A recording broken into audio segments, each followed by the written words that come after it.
В теплом осеннем свете парк выглядел почти волшебно. Воздух был наполнен запахом прелых листьев, где-то вдали плескался фонтан. Среди этой тишины вдруг остановилось время на тропинке, под сенью старых деревьев, где встретились два человека из разных миров. Девочка, не старше 9 лет, с 2 тугими косами и в поношенном платье, появилась словно из ниоткуда. Ее глаза были серьезными, взрослыми не по возрасту. В руках она держала старую, потертую картину. Холст был закопчен, рама потрескавшаяся, и все же в этой вещи чувствовалась невероятная сила, как будто она хранила в себе целую эпоху.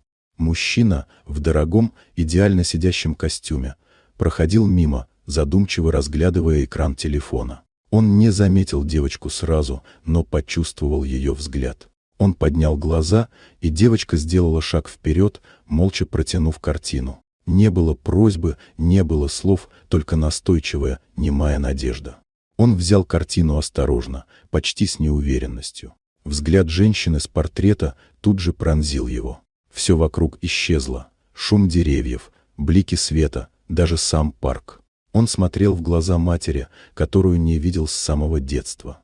Он вспомнил, как в доме его детства этот портрет висел над камином, символ уюта, любви и чего-то почти священного. После ее внезапного исчезновения и череды трагических событий картина исчезла. Ее считали сожженной во время пожара. Он смирился, но с годами потеря только углубилась. Он построил империю, заработал миллионы, но все это было словно попыткой затушить боль той утраты.